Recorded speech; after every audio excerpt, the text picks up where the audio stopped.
సార్థులు జ్ఞానులు జిజ్ఞాసులు ఇహపర సుఖాలకై వెంకటరమణ స్వామిని అనన్యంగా ఆశ్రయిస్తూ ఉన్నారు. మునులకు నిఖిల దేవతలకు నిత్యముక్తులకు గోచరించే శ్రీనివాసుడు భక్త సులభుడై తిరుమలపై ఆనంద నిలయ విమాన రసికుడు ఉత్సవరాయుడై గరుడ వాహనంపై ఊరేగుతూ ఉంటే కళామాధ్యమంగా ఎంతమంది భక్త బృందాలు ఎన్ని క్షేత్రాల నుంచి ఇక్కడికి తరలి వచ్చి వివిధ విన్యాసాలను స్వామి ముందు చూపిస్తూ ఉన్నారు. విశ్వాంతరాత్ముడైన వెంకటేశ్వర స్వామి కలియుగ ప్రత్యక్ష దైవం. శ్రీవారు వెలసిన తిరుమల యుగ యుగాలుగా పుణ్యక్షేత్రాలలో విశిష్టమైనదిగా ప్రసిద్ధి చెందింది. తిరుమల క్షేత్ర ప్రభావ వైభవాలకు ప్రశస్తి ప్రచారాలకు ప్రధాన ఆకరమై తరతరాలుగా విరాజిల్లుతోంది. అసంఖ్యాక దివ్య భవ్య తీర్థాలకు మహిమలకు కాణాచి ఈ తిరుమల. ఈ తిరుమలపై నెలకొన్న శ్రీవారి చిరుమంద దరహాసాలు తిలకించాలి, ఆ సుందర స్వరూపుణ్ణి గరుడ వాహనంపై వీక్షించాలి అని చెప్పి ఎందరో భక్తులు ఈ క్షేత్రానికి నేడు తరలి వచ్చారు. ఉడిపి పంచవాద్య బృందాల వారు చక్కని తాళములతో వినిపిస్తూ ఉంటే ఆ వాద్యముల మధ్య గరుడ రూప వేషధారి తన విన్యాసాన్ని ప్రదర్శిస్తూ ఉన్నాడు. మాతృభక్తి పరాయణుడు, నిస్వార్థపరుడు, శాశ్వత విష్ణుభక్తిని వరంగా పొందినటువంటి ధన్యుడు ఆ గరుడు ఒక్కసారి మనలో కనుక ఉంటే, లేదా గరుడిని భావాలు మనలో ఉంటే ఎంత అభ్యుదయం కలుగుతుంది.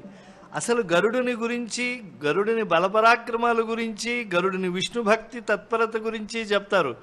గరుడు భక్తులను కూడా ఉద్ధరింపజేయగలడు, శ్రీహరి కృపను మనపైన ప్రసరింపజేయగలడు అనేటువంటి ఉపరిచర వసు వృత్తాంతాన్ని వేదవ్యాసుల వారు వెంకటాచల మాహాత్మ్యంలో తెలియజేశారు.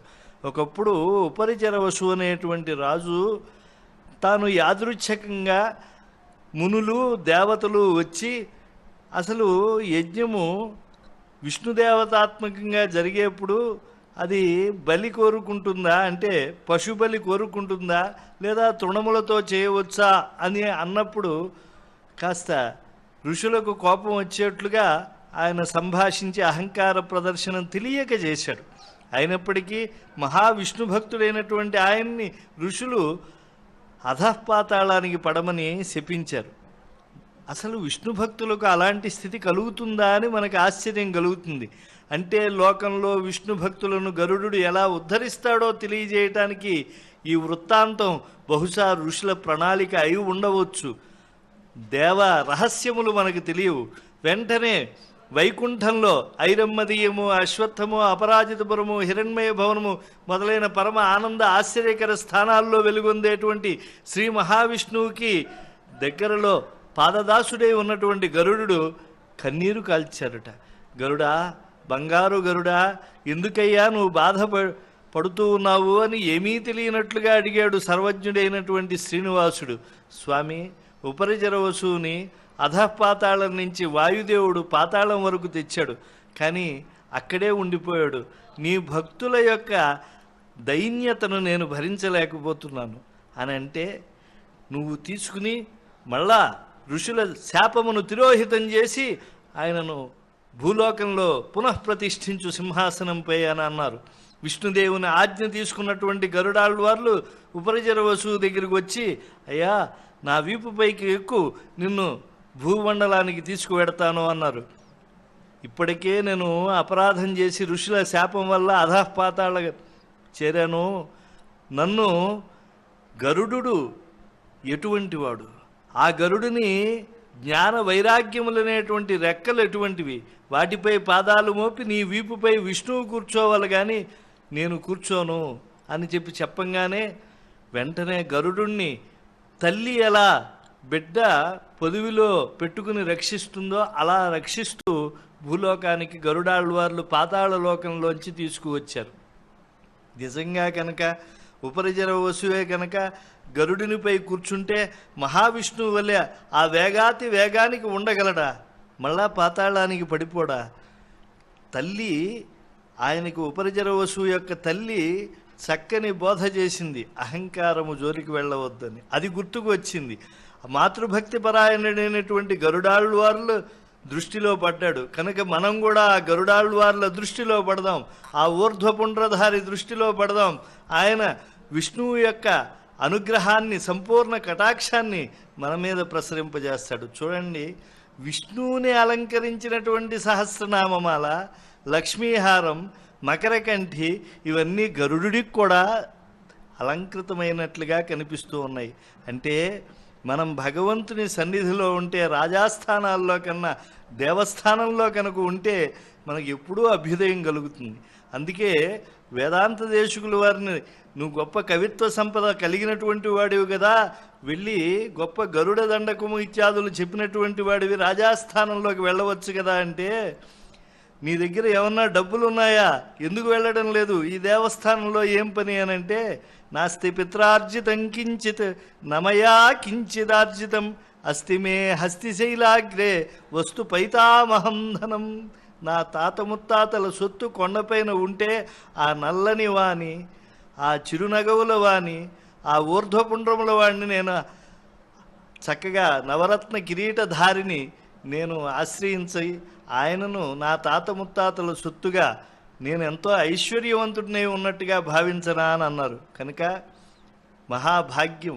స్వామి ఎన్ని రత్న హారములను ఈరోజు అలంకరించుకుని ఉన్నాడు. ఇన్ని హారములను అలంకరించుకున్నటువంటి స్వామి అలంకారములకు అలంకారమై ఉన్నాడు. ఆ మహామేరు పచ్చలో ఆ లక్ష్మీ అమ్మవారే భాసిల్లుతో ఉన్నది. ఆ గరుడు ఎంత భాగ్యంగా తాను కూడా అలంకారములు పొందినట్టుగా ఆనందపరవశుడవుతూ ఉన్నాడు. ఆ స్వామి మకరకంఠి ధరించడంలో ఉద్దేశం ఏమిటి? ఆ మకరములు ఆయనకు చెవులకు కూడా ఆభరణములు. ఏమిటి స్వామికి ఆ మకరముల మీద ప్రేమ? ఒకప్పుడు గజేంద్ర రక్షణప్పుడు ఆ మకరములను చక్రముతో ఆయన సంహరించలేదా? మకరం ఒకటి రవిజొచ్చెను మకరము, మరి ఒకటి ధనదు మాటున దాగెన్ మకరాలయమున తిరిగడు మకరంబులు ఆదికూర్మ మరువునజొచ్చెన్ అని చెప్పి పోతన గారు అభివర్ణించలేదా? అంటే ఎందుకు ఆ మకరం అంటే స్వామివారికి ఇష్టము, ఈరోజు ధరించారు అని అంటే, లక్ష్మీదేవితో పాటు ఆ మకరములు కూడా ఉన్నాయి కదా పాలకడలిలో. క్షీరసాగర మథనంలో లక్ష్మీదేవితో సాంగత్యం కలిగినటువంటివి కదా ఆ మకరములు. అందువల్ల ఆ మకరాంక శశాంకమూళ్ళని ఈరోజు చక్కగా అలంకరించాయి. అలాంటి గొప్ప భాగ్యాన్ని కలిగినటువంటి శ్రీనివాసుణ్ణి సేవిస్తూ ఉన్నారు గోపికామణులే ఎంతో మంది భక్త శిఖామణులు. శ్రీనివాసుణ్ణి ఆశ్రయిద్దాం, తరిద్దాం.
కోటి దివాకరాభమనిశము శంఖం గదా పంకజము చక్రం బిభ్రతమిందిరా వసుమతీం సంసోపి పార్శ్వద్వయం కేయూరంగదహారకుండలధరం పీతాంబరాలంకృతం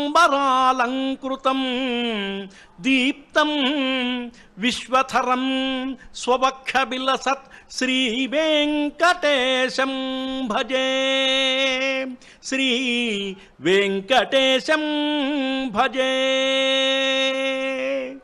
5వ నాడు గరుత్మంతుని యొక్క వాహనం పైన అలరారుతున్నటువంటి శ్రీనివాస పరబ్రహ్మకిచ్చేటువంటి నీరాజన ప్రభలు మనమంతా కూడా దర్శించాం. వెంకటాద్రి సంస్థానం బ్రహ్మాండే నాస్తికించన. చూడండి, ఇది భూలోక వైకుంఠం. వైకుంఠంలో ఈ విధంగా జరుగుతాయేమో అనిపిస్తుంది, కానీ తిరుమలలో కూడా బ్రహ్మాండంగా జరుగుతున్నాయి. ఎంతమంది నృత్య కళాకారులండి! దేశం మొత్తం నుంచి వచ్చినటువంటి సమస్త కళ ఇక్కడే ఉన్నట్టుగా భాసిస్తుంది తిరుమల పైన అంతా కూడా. వెంకటాద్రికి సమానమైనటువంటి పవిత్ర స్థలం లేదు. వెంకటాద్రి వాసుడైన వెంకటేశ్వరునితో సమానమైనటువంటి దేవుడు ఏ కాలంలోనూ లేడు అంటున్నాడు. అందుకే తిరుమల కలియుగ వైకుంఠం అందరూ వేణోళ్ల కొనియాడుతూ ఉంటారు. వెంకటాద్రి స్పర్శామాత్రం చేతనే సర్వపాపాలు హరించిపోతాయి అని నమ్ముతుంటారు. తిరుమల ప్రభు అయిన శ్రీ వెంకటనాథునికి సంవత్సరంలో ఎన్నో ఉత్సవాలు, ఎన్నో ఆరాధనలు. ఆయన సన్నిధిలో నిత్యము కళ్యాణమే, అనుక్షణము కూడా పండగే. అదుగు బ్రహ్మరథన్ని చూశాం, భద్రగజాల్ని మనమంతా కూడా చూశాం. ఉత్సవం అంటే సవం అనే పదానికి ఉత్ అనేటువంటి ఉపసర్గ చేర్చడం చేత ఉత్సవం అవుతుంది.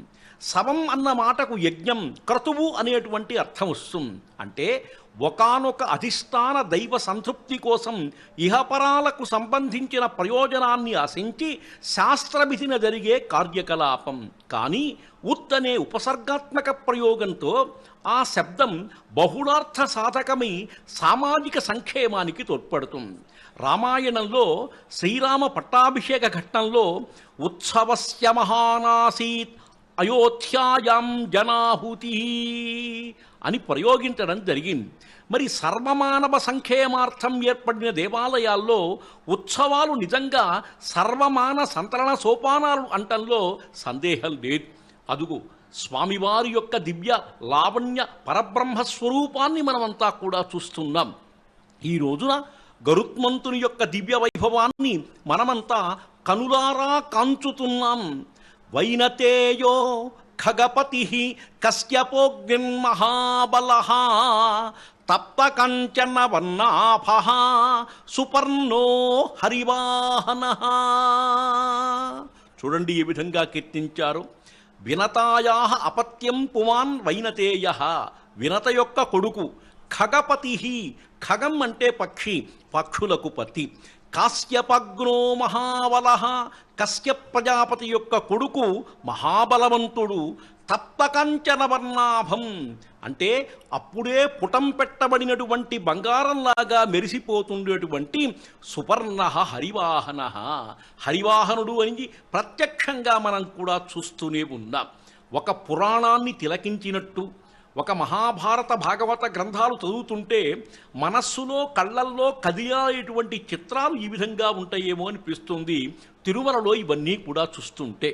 అటువంటి వాహన సేవల్లో గరుడ వాహన సేవ ఎంతో ప్రత్యేకంగా ఉంటుందండి. ఈ వాహనాన్ని చూడటం కోసమే లక్షలాది భక్తులంతా వస్తారు. దాసుడిగా తన జీవిత సర్వస్వాన్ని శ్రీహరికి ఆ సేవకు అంకితం చేసినటువంటి దాసోత్తముడు గరుత్మంతుడు. వైష్ణవ సాంప్రదాయంలో పెరియ తిరువడిగా గరుత్మంతుణ్ణి గరుడాళ్వారు పేరుతో దైవంగా కొలుస్తారు. పక్షి జాతిలో మరెవ్వరికీ దక్కనిది గరుత్మంతుడికి మాత్రమే దక్కిన ఘనత. అతని పేరుతోనే ఒక పురాణం ఏర్పడటం. వ్యాస మహర్షి రాసినటువంటి 18 పురాణాల్లో గరుడ పురాణం ఒకటి. శ్రీ మహావిష్ణువు స్వయంగా గరుత్మంతుడికి ఉపదేశించి ధర్మ రహస్యాలన్నీ ఇందులో ఉంటాయి. ఇలా ఒక సేవకుడు పక్షిజాతికి సంబంధించిన వ్యక్తి పేరుతో ఉన్న ఒకే ఒక పురాణం అది. ప్రహ్లాదాస్మి దైత్యానాం కాల కలయతామహం మృగాణం చ మృగేంద్రోహం వైనతేయస్య పక్షిణాం. పక్షులలో గరుత్మంతుడిని నేనే. జగద్గురువు శ్రీకృష్ణ పరమాత్మ భగవద్గీతలో స్వయంగా చెప్పినటువంటి మాట ఇది. ఇంతకు మించి గరుత్మంతుని ఘనత చెప్పడానికి మరొక ఉదాహరణ అవసరం లేదు. అన్నమాచార్యులు కూడా తన సంకీర్తనలో అనేక చోట్ల గరుత్మంతుని ప్రస్తావన చేశారు. గరుడాళ్వారుగా, మిత్రుడుగా, సేవకుడుగా, పరాక్రమవంతుడిగా గరుత్మంతుణ్ణి అనేక విధాల కొనియాడుతూ అన్నవయ్య సంకీర్తనాగానం చేశాడు. గరుడద్వయం బెక్కె కమలాక్షు పెండ్లికి పురుషులదివో వచ్చి పై సేవించను అంటూ నల్లని స్వామి వివాహ వేడుకల వైభవానికి గరుత్మంతుడు కూడా ఒక కారణమంటాడు అన్నమయ్య. మరి తమిళనాడులోని కుంభకోణం పట్టణానికి సమీపంలో ఉన్న తిరువాయూర్ క్షేత్రంలో ఈ క్షేత్రానికి నాచ్యార్ కోవిల అని కూడా ఒక పేరు. ఉత్సవమూర్తిగా ఉన్న గరుత్మంతుని విగ్రహానికి ఎన్నో ప్రత్యేకతలు ఉన్నాయంటారు. ఈ క్షేత్రంలో వెలసిన విష్ణుమూర్తికి ఏటా 2 సార్లు ఊరేగింపులు ఉత్సవాలు జరుగుతాయి. ఇందులో భాగంగా అమ్మవారు హంసవాహనం ముందు వెళుతుంటే స్వామివారు గరుడ వాహనం పైన అమ్మవారి వెనుక ప్రయాణం ప్రారంభిస్తారు. ఇక్కడ అత్యంత ఆశ్చర్యకరమైన సంఘటన జరుగుతుంది. లోపల ప్రాకారంలో గరుడ వాహనం మీద విష్ణుమూర్తి విగ్రహాన్ని పెట్టి పల్లకీని ఎత్తినప్పుడు కేవలం 4 వ్యక్తుల సహాయంతో పల్లకీ కదులుతుంది. అక్కడ నుంచి ఒక్కో ప్రాకారం దాటేటప్పుడు క్రమంగా గరుత్మంతుని విగ్రహం బరువు పెరుగుతుంది. 2వ ప్రాకారంలో 8 మంది మొయ్యవలసి వస్తుంది.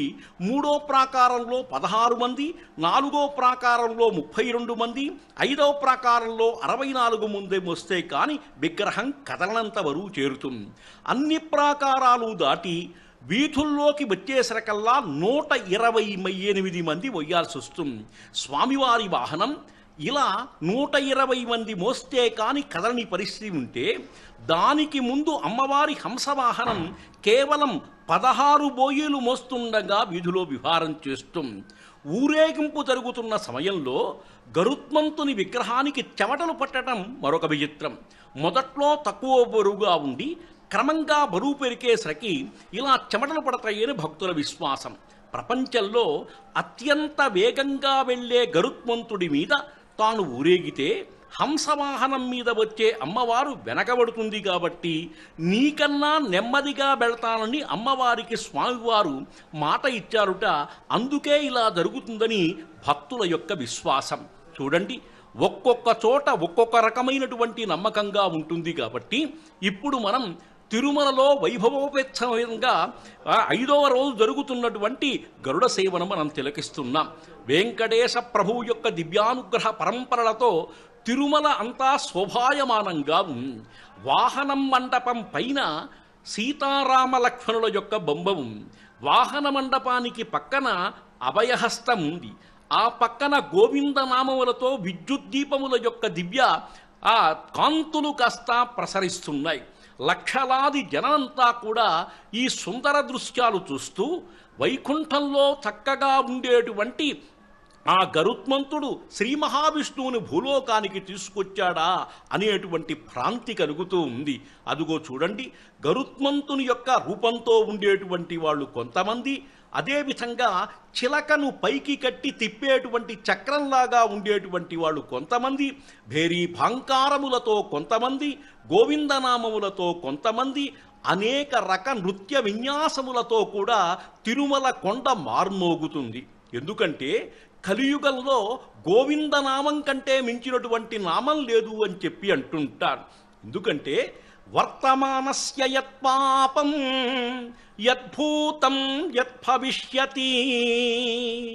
వర్తమానంలో చేసుకున్నటువంటి పాపం కానీ, జరిగిపోయిన కాలంలో చేసినటువంటి పాపం కానీ, జరగబోయే కాలంలో చేసినటువంటి పాపం కానీ, ఇవన్నీ గోవిందనామము చేత దగ్ధమవుతాయి అని చెప్పి అంటుంటారు. అందుకే గోవిందనామాన్ని మరీ మరీ పలకమని చెప్పి పెద్దలు చెప్పేటువంటి మాట. అదుగో నల్లనయ్య వేషంలో ఒక చక్కని కళ ప్రదర్శిస్తూ కూడా నవ్వుతూ ఆనందప్రదంగా ఉండేటువంటి ఆ వేషధారులైనటువంటి వాళ్ళందరినీ కూడా చూస్తున్నాం. గోవింద గోవింద. ఇటు గరుడని నీ వెక్కినను ఇటు గరుడని నీవెక్కినను పటపటదే కొలుబగన పగిలే ఇటు గరుడని నీవెక్కినను పటపటదే కొలుబగన పగిలే ఇటు గరుడని నీవెక్కినను పటపటదే కొలుబగన పగిలే ఇటు గరుడని నీవెక్కినను పటపటదే కొలుబగన పగిలే ఇటు గరుడని నీవెక్కినను ఇటు గరుడని నీవెక్కినను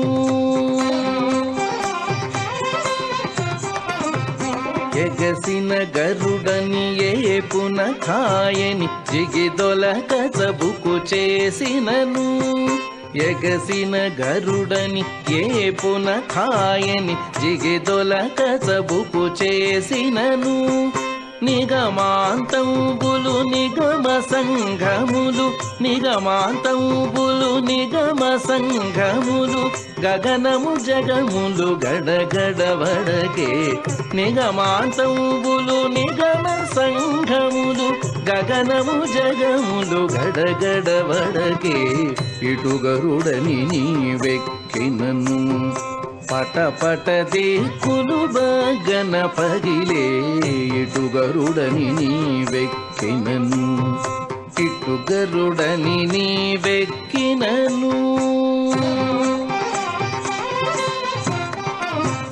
బిరుసుగ గరుడని పేరెము దోలుచు బెరసి నీవు కోపించినను బిరుసుగ గరుడని పేరెము దోలుచు బెరసి నీవు కోపించినను సరుసనఖిలములు జర్జరితములై సరుసనఖిలములు జర్జరితములై తిరుపున నలుగడ దిరదిరదిరిగే సరుసనఖిలములు జర్జరితములై తిరుపున నలుగడ దిరదిరదిరిగే ఇటు గరుడని నీవెక్కినను పటపటదే కొలుబగన పగిలే ఇటు గరుడని నీవెక్కినను ఇటు గరుడని నీవెక్కినను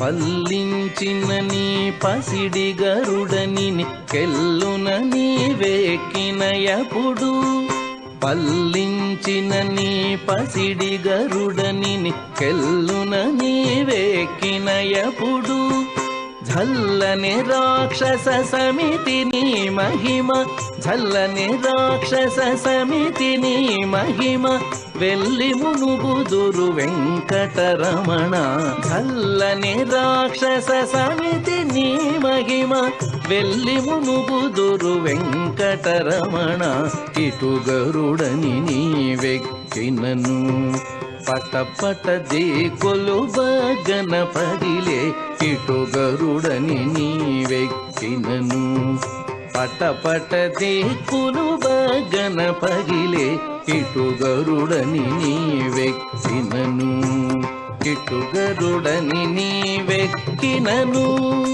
ఇటు గరుడని నీవెక్కినను ఇటు గరుడని నీవెక్కినను కటి సుఖటిత హస్తం కాలమేఘాభిరామం కమలమదహరాక్షం పద్మయాదీప్యమానం ప్రణతమునిజనైస్తం ప్రాప్యమప్రాప్యమానము శరణముపగతోహం ప్రాంజలి వెంకటేశం శరణముపగతోహం ప్రాంజలి వెంకటేశం. తిరుమల దేవాదిదేవుడైనటువంటి వెంకటేశ పరబ్రహ్మ యొక్క గరుడోత్సవ శోభను మనమంతా కూడా దర్శిస్తున్నాం. అందుకని గరుత్మంతుణ్ణి గురించి చెబుతూ